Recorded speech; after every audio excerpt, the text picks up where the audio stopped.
Hey there folks, Rel here. Today we're taking a look at the new and very different Nanoweave Armor certification that was released during Performance Update 2.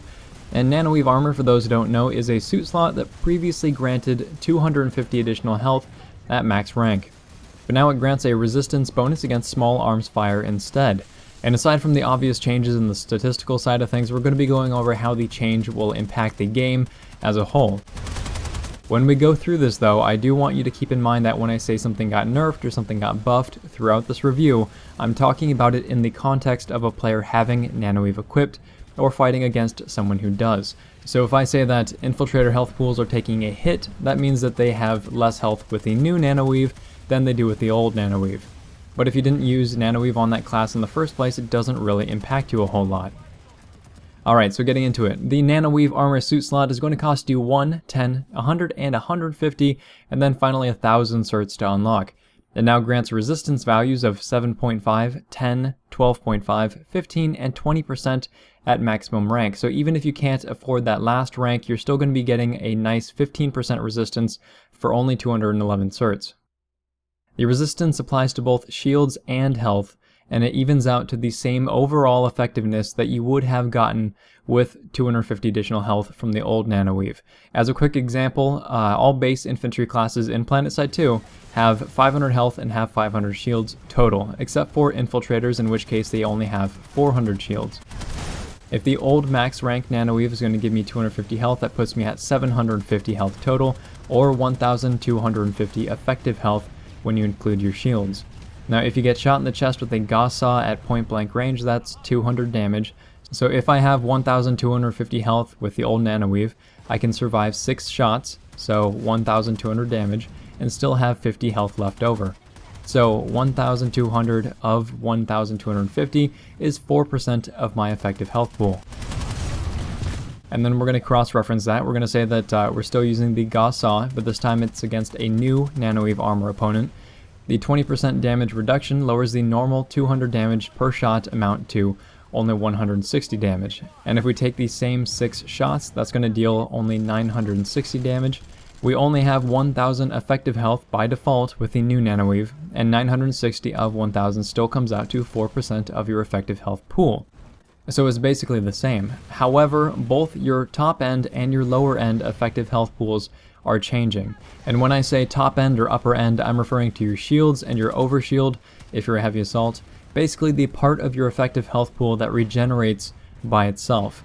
When I say low end or lower end, I'm referring to your actual health, so that little green bar that sits below your shields, or otherwise health that does not regenerate unless you use an item or if you have an outside force act upon you, like a medic. I am grateful to you. So if I didn't lose you with all the numbers there, you can probably tell that the old Nanoweave and the new Nanoweave have the same effective strength, though there are some definite benefits and detriments to this adjustment, which we're going to break down in detail in just a moment. But before we get into that, we have to talk about the 2 major catches that were implemented with the new Nanoweave Armor. The first is that this resistance value only affects small arms and fast-firing machine gun type weapons. Small arms are basically any primary or secondary infantry weapon with very few exceptions, and fast-firing machine gun weapons are classified as the Cobalt, the Drake, the Basilisk, and I believe the ESF nose guns. And if any of that's wrong, be sure to check the video for an annotation. I'll update it when I get the chance. That said, knifing and explosive weapons are immediately more effective now against a Nanoweave user, now that you aren't getting that flat health bonus. The second catch is that Nanoweave no longer protects against headshots at all, and this has certain ramifications like not being able to protect yourself from getting one-shotted by a sniper rifle, and sniper rifles themselves were actually tweaked so that there are now limits on the range at which they can actually do this, but that's still worth mentioning. So those are the 2 big changes, right? The protection against small arms fire and machine gun type weapons, and 0 protection versus headshots. In addition to those changes, it actually alters some of the other game dynamics a bit as well, and I want to quickly outline the changes in a list style format, and then we're going to look at them each in detail after that. So resist shield heavies effective health pools take a hit, NMG and adrenaline shield heavies get a slight buff, shield resets become slightly more powerful, low end health pools are reduced, Infiltrator effective health pools take a hit, Nanoweave Cloaking gets a slight buff, Time to kill reduction is due to headshots not being protected. Healing in most respects becomes more powerful, except when using medkits or resto kits, where it becomes less powerful.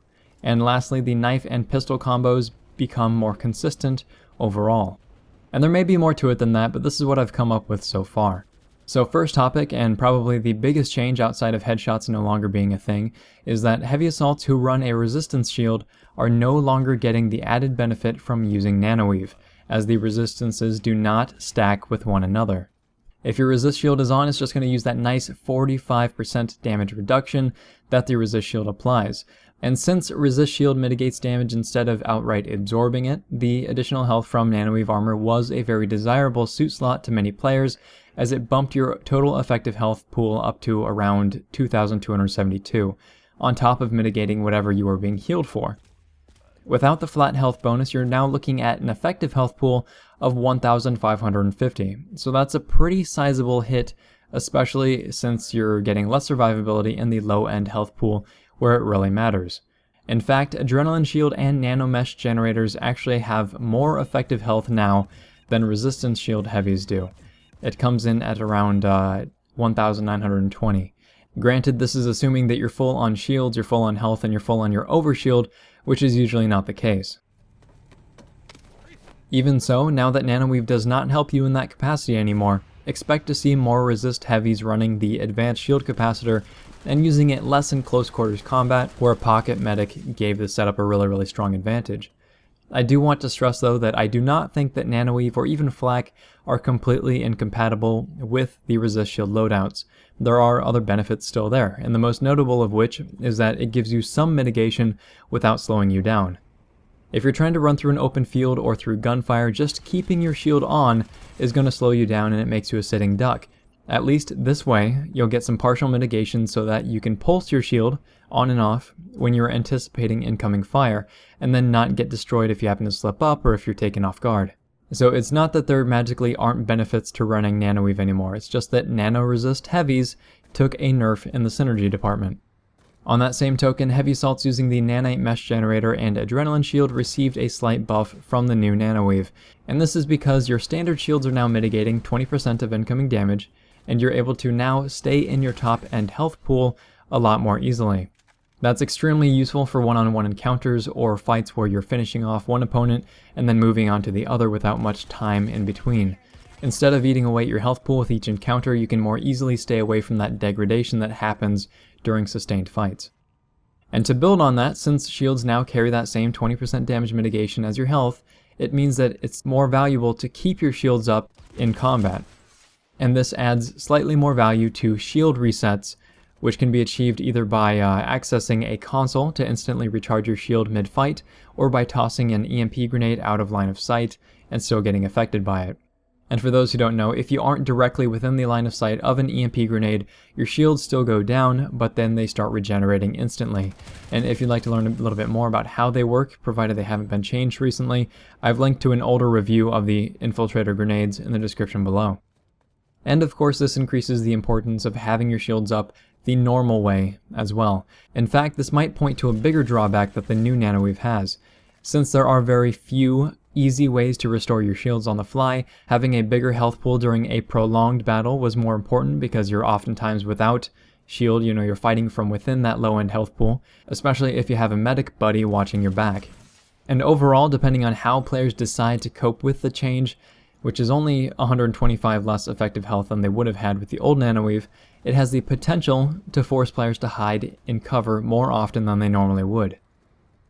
And since we're on the topic of effective health outside of resist shield heavies, Nanoweave Infiltrators are taking a hit as well.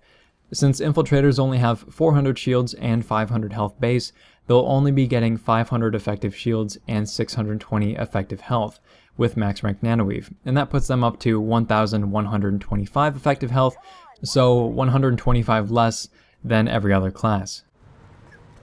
But on the upside, if you're a fan of Nanoarmor Cloaking, it will stack with Nanoweave Armor, meaning that you can have up to 45% damage reduction, which is as much as a heavy assault's resist shield from small arms fire.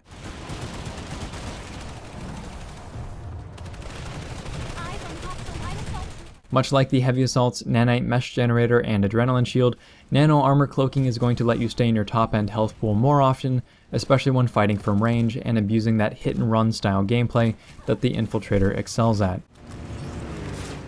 It is also worth mentioning that headshots are going to be more important now moving forward, as Nanoweave does not protect against them. And this will probably lend to the overall time to kill being lower at medium range, but less of an issue in close quarters where players oftentimes fire from the hip anyway. However, those that do learn to be precise in close quarters are going to find that headshots are much more reliable at bringing down their enemy than they previously were. Medic tools, the healing applicator, the AoE heal, and the healing grenades always healed a flat amount of health over time, and because of that, it did not scale with players running Nanoweave Armor. So basically, as soon as you lost that extra 250 health in your lower end health pool, it didn't help you anymore. That was basically it. But since your health is now resistance based, you're not only getting a benefit when you drop below that 250 health bonus, but you're also increasing the amount of effective healing that you are doing. As an example, your healing grenades heal something close to 30 health per second, and with the old Nanoweave health pool of 750 health, it would theoretically take you 25 seconds to reach that maximum benefit. I do say theoretical because you can't heal someone with 0 health, that's called reviving them. But with the new Nanoweave, you only have 500 health, so you heal to full in only 16.67 seconds. Granted though, you are only receiving 625 effective health from your health pool at most, but even so, that comes out to 37.5-ish effective health restored per second, opposed to the 30 that you normally would be restoring. And remember that this is not just a boost for you, but for whoever you happen to be healing who has Nanoweave Armor equipped. So your effective healing on that target is going to go up, and they're probably going to be very happy about it. It's the same thing for your medic tool, it's the same thing for your AoE heal, and it's the same thing for the Biolab's passive heal over time. The thing that it's not the same for, however, is medkits and resto kits, and they are actually taking a slight nerf here. For the medkit, it's pretty straightforward. You had 750 health with the old Nanoweave, and now you have 625 effective health with the new Nanoweave. And since you're restoring 100% of your health instantly, more health is obviously better. Resto kits are actually in the same boat because they restore 85% of your maximum health over 6 seconds. And the key factor is that it actually scaled with the old Nanoweave, so you'd heal more health per second when you had a bigger health pool. Shield generator. Thanks to knifing now bypassing the damage reduction as well as not having to deal with the extra 250 health the enemy may or may not have had, knife plus pistol or knife double swing combos become more effective. Your quick knife deals 625 damage, meaning that as long as the enemy is not a heavy assault with a shield active, you will always be able to kill your target in 2 knife swings. From a damage perspective, this was always the case, even with the old Nanoweave, but with the old Nanoweave, if the player had even the slightest bit of healing between swings, you wouldn't get the kill. Now, since everyone is operating on a 1000 health pool, this should no longer be an issue. Likewise, as long as you're able to deal at least 450 damage with your pistol, you'll always be able to finish up with a knife against a target that does not have a heavy assault shield running or that isn't getting healed. This means that you now have a very reliable one-shot Commissioner plus knife combo. The Rebel, the Cerberus, and the Underboss are all 2-shot knife combos. The Desperado is actually a 2-click combo as well, provided you can land at least 3 of the 4 shots during the burst. And the Repeater could technically pull it off as well, but it's a lot more difficult to land repeater shots than it is to land shots on the Desperado, and you'd actually have to land 5 out of 6 shots to make it happen. Beyond that, every other pistol is a 3-shot plus knife combo, except for the Inquisitor, the special case, which is a 4-shot plus knife combo. And that's basically everything I was able to come up with as far as detailed interactions, and overall I think that the suit slot has been normalized. I think it's still very viable, it's just not the go-to slot for each and every build, and that was the intent. So it's gotten nerfed in a couple of places, it's gotten buffed in a couple of other places, and it now interacts with other game mechanics in such a way that players on both sides of the fence will have a more consistent experience. If this video has been interesting, helpful, or entertaining, please feel free to like, subscribe, tell your friends about the channel, and I'd like to know what you think about the changes and how they're going to affect your loadouts overall. Thanks very much, folks. We're all signing off.